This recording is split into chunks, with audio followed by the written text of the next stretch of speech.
составе следственно-оперативной группы МВД СССР выехали в село Хельчево, где преимущественно проживали жители осетинской национальности.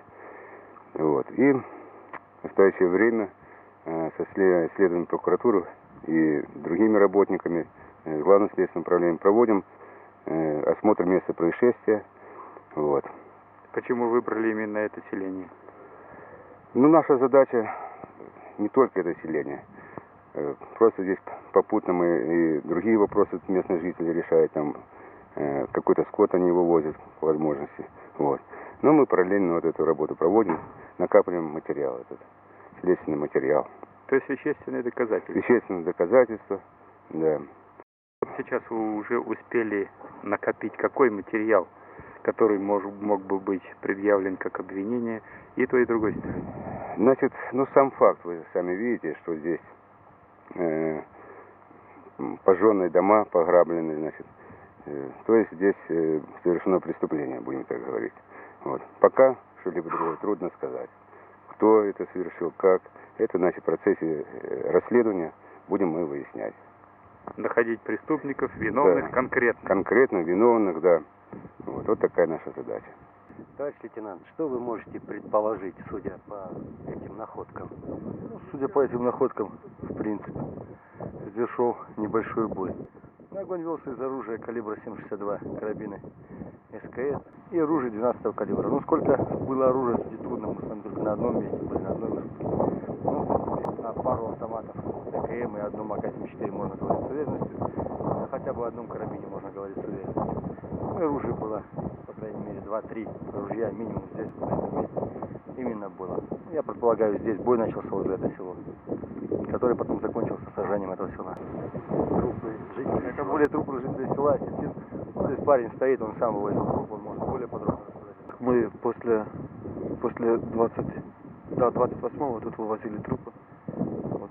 Нашли труп женщины в центре деревни и труп мужика. Старика, то есть. Он, ну, лет 80. И как выезжаешь в деревню, там тоже в доме нашли убитого старика. Убит был в глаз с близкого расстояния, наверное. А там в самом селе, там возле магазина, он был убит не огнестрельным оружием, там, наверное, бит прикладом или что-то, голова вся была разбита. Ну, говорят люди, что тут есть еще трупы где-то закопаны, или они с собой взяли, машину грузили. Когда мы тут были, тут еще были грузины, 5 человек, они грузили яблоки в машины, вот с этого осетинского села. 4 убежали, одного мы взяли. Но сейчас тут мы, когда были вчера, нет, позавчера мы тут были, тут еще были 3 старухи. И все, больше тут никого нет. Скажи, а штаб, чей штаб, каких боевиков?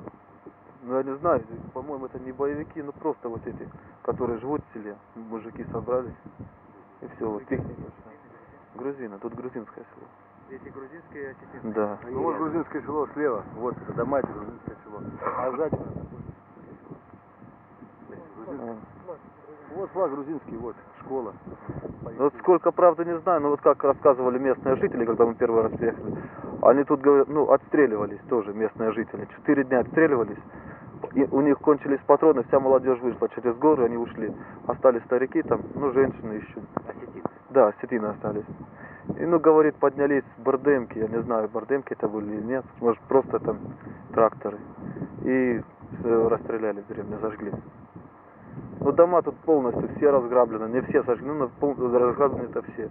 Раненых вывозили вас? Да, раненых. Было человек 8 где-то раненых. Но тоже все уже. Там самый молодой был мужик лет 50-60 вот так. Остальные все через 70 вот так. Женщину руку отрубили? Да, вот там. Ну, расскажи про женщину. Была женщина, ну как она очень такая, ну как в шоке была. Даже вообще разговаривать не могла. И она как в руке палку держала, она, может, на них замахнулась или как. Там рассказывали, что она на них замахнулась и отрубили руку. Ну не полностью отрубили, вот так пальцы отрубили ей. Ну и то, как она там вообще с нами не разговаривала, она там сидит и поет, и все. Разбитая голова у нее была вся полностью, да.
قربان شد استفاده میکنه چاق تو استیم قد کنسه شالا زور شو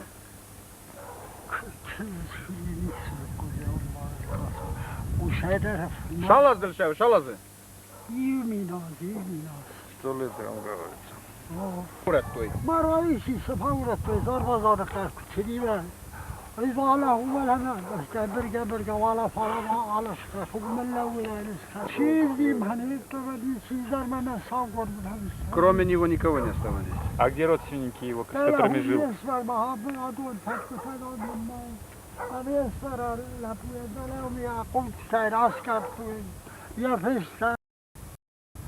حضارت ما يفتح بدون خاف. دينو انت ما دويت ما تشيو دي تشي.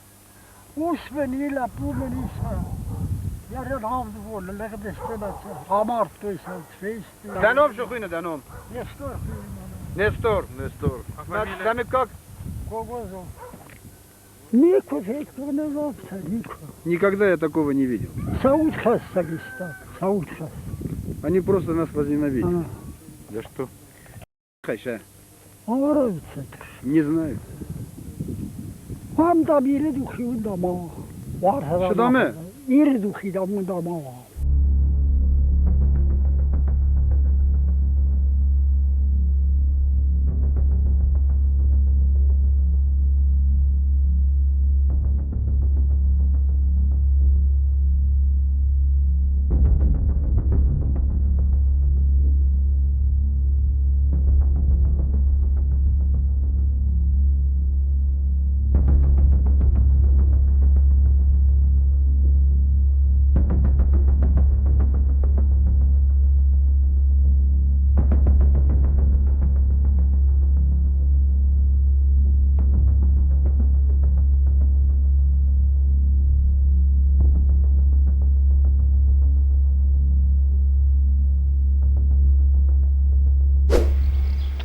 تا گرجیکتا تو آدسان مایر بادرستوی ایران پریسم من میفس مر خجاریه دور میامرد توی می باسخت توی تبرت سخته با کت توی یول دار شما ماشی میخوام کلم یون اگلا پوی بازاری نه خجاری نه دواری کلم ما بچم نیشو بازونم شکوتم کنه شکوتم نیکه من شکوتم بده یو ما شاردستم شبه خواهی دیگه والله شافر اکستا مثلا پرودکت لاستا توک مثلا اونجا اسکالوی زنگلره کتوی ولی طرفتر بدرستوی میاشدن یه دور مامرتوی بعد اسم الله بیت آورده من نفرس مامرتوی بیداری اما یارش خواه مراسم سردستن من نخیشون یه شغلت تنر نستفتوی نیشون این وقت افتن درم بابا آقا سرفتی سنه با کتوی با خواهی کنم نیسته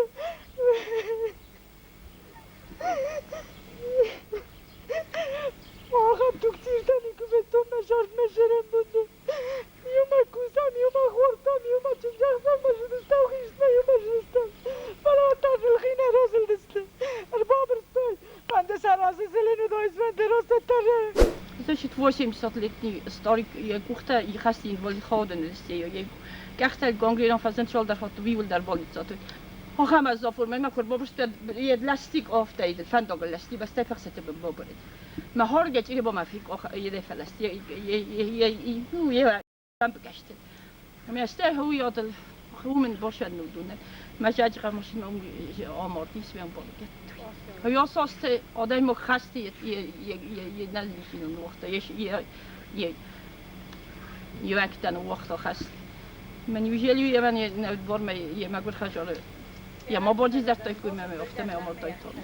کوشیت بغاوی نه هفته میت حالا بسته نافوس نوخت و این نال میشه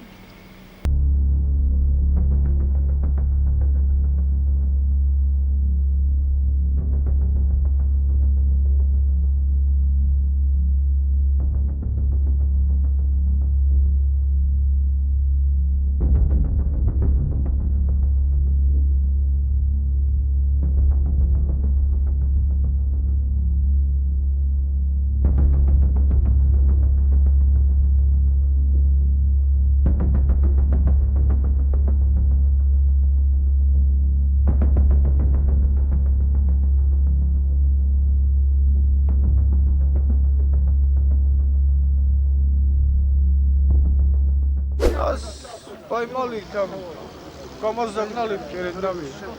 И туда вниз повезли. Потом начали битву.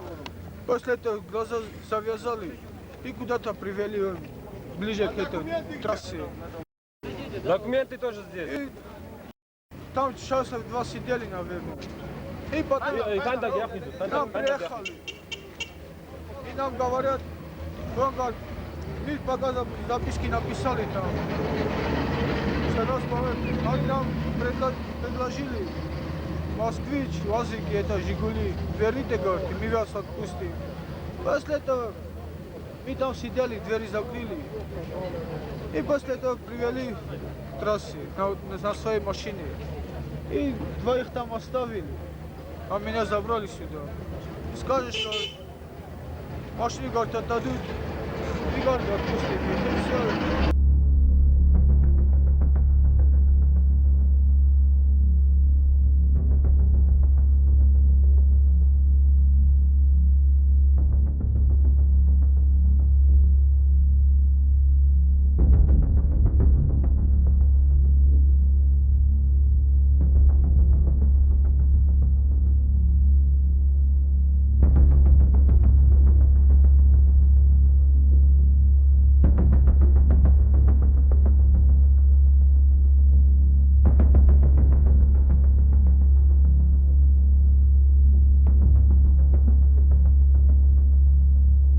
Помните мои слова, если оно не так будет. Предавший однажды, предаст и второй раз. Вот, говорят, не стреляйте, нам говорят, не стреляйте, а они что, не стреляют? Вы, говорят, сидите, не стреляйте. Дуабон мы наизжу, только не стреляйте, только не стреляйте. Что ты ступада, вынкма, рохизен, на он шима, сада морбит, удунда, и что еще? Муфтау. Знаю, могут-то подбить скоту, дуабы.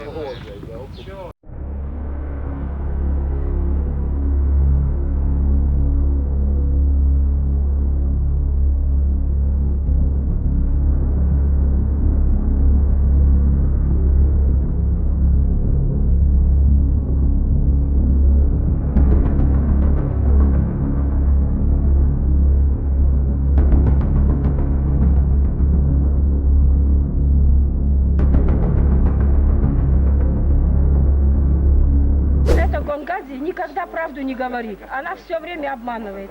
С Хинвали она была единственный раз, которая была в 5-й школе и посмотрела, как там погибли наши молодые люди. После этого она нос не показывает с Хинвали и не знает, что здесь творится. Постоянно в ее информации звучит осетинские экстремисты. Осетинские экстремисты не пришли убивать грузинов, они не заняли город. Они не пошли в Скиави, они не пошли в грузинские деревни. А грузины пришли и нас постоянно убивают. Стреляют гранатами, пулеметами, всеми видами оружия. 2,5 месяца мы не выходили из подвалов, даже не могли хлеб принести. Где же наше, в конце концов, правительство? Неужели только надо верить Гонгадзе, который все время врет, никогда правду не говорит? Было Хельсинское совещание, там во весь слух Ельцин заявил, что тяжелая техника отошла 30 километров от Схинвали. Как же отошла она от Схинвали, когда у меня крыша дома была снесена по улице Тельмана, 82. Теперь мы не имеем крыши над домом. И ждем, что вот скоро пойдет дождь, и наш дом вообще провалится. Не работаем 3 года, не получаем зарплату. У нас ни кушать нет, никакой помощи нет. Когда было землетрясение, мир стал им на помощь. И нам ни во время землетрясения не помогли, ни во время войны. Войска 2,5 месяца ушли, тайком ушли, покинули город. И они в тот же день, через 3 дня, как фашисты нагрянули на наши границы и нас обстреливали. Я прошу правительства, чтобы наш вопрос как можно быстрее решился. Так жить больше невозможно. Должны учитывать мнение людей. Если бы хотели осетины жить с грузинами, то бы они голосовали за их первого президента Гамсахурди и другого Шеварнадзе. Но они проголосовали и единое слово сказали, что быть с Россией. Из-за этого мы в голове под пулями, под автоматами. Но наше мнение никто не слышит, никто не учитывает, никакая мировая общественность. Это не значит, что этот народ маленький и должен погибать на этой земле. Надо уметь защитить наш народ. Мы устали, ни одно предприятие не работает. Ехать нам некуда, нет денег. Мы 3 года находимся в полной блокаде. Неужели не пора открыть дорогу? Мы такими горными тропами идем, как будто мы бредем по каким-то лесам. И то там уничтожают. Неужели нет здесь ни одного доброго человека, который бы поднял руки помощи и оказал бы нам помощь, чтобы мы могли опять жить, как раньше жили мы. Даже не раздеваемся уже 3 года и в постель не ложимся. Нам все кажется, что вот сейчас полетят мины и сейчас уничтожат.